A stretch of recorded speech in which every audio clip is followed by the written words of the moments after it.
Bisa nggak sih kalau misalkan kita punya KPJ yang masih aktif, lalu yang lama KPJ-nya nggak aktif, lalu KPJ yang lama bisa dicairkan nggak? Masih banyak aja pertanyaan yang seperti ini ya. Pertanyaan yang memang masih membuat teman-teman sekalian merasa bingung ketika memiliki KPJ yang lebih dari satu, kemudian punya KPJ yang aktif dan non-aktif. Misalkan KPJ yang lama itu di tahun-tahun sebelum teman-teman sekarang kerja, punya KPJ yang memang sudah resign dari perusahaan itu ya. Kemudian sekarang bekerja di perusahaan yang lama.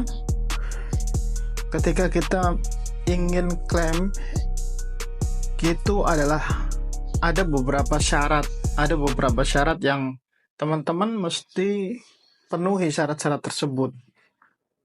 Nah, di antara syarat tersebut adalah nonaktif di semua kepesertaan.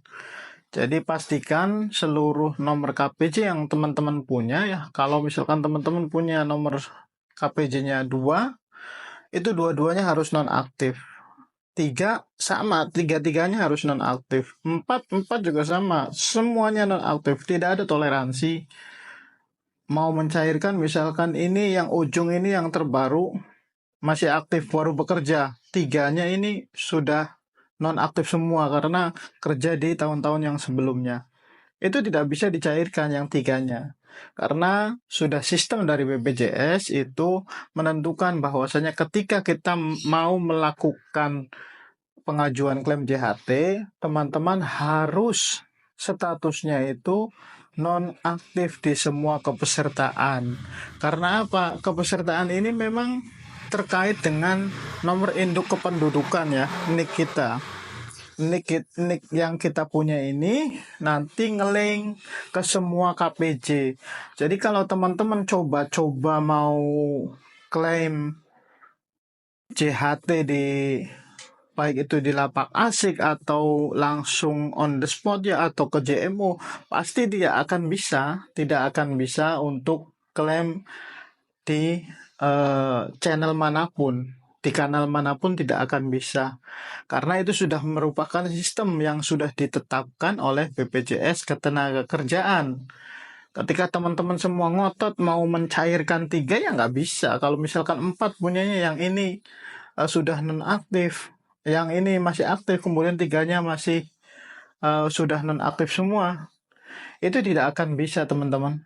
Jadi tidak ada yang bisa mengakali, baik itu jasa atau orang dalam kantornya dan lain sebagainya. Itu tidak akan bisa ya.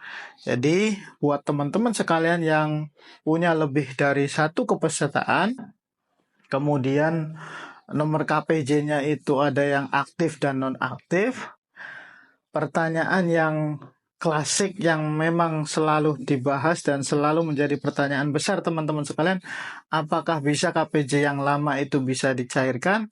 Jawabannya adalah tidak bisa dicairkan ya. Titik itu ya. Jawaban dari saya itu, dan sistem BPJS juga akan menolak hal yang seperti itu.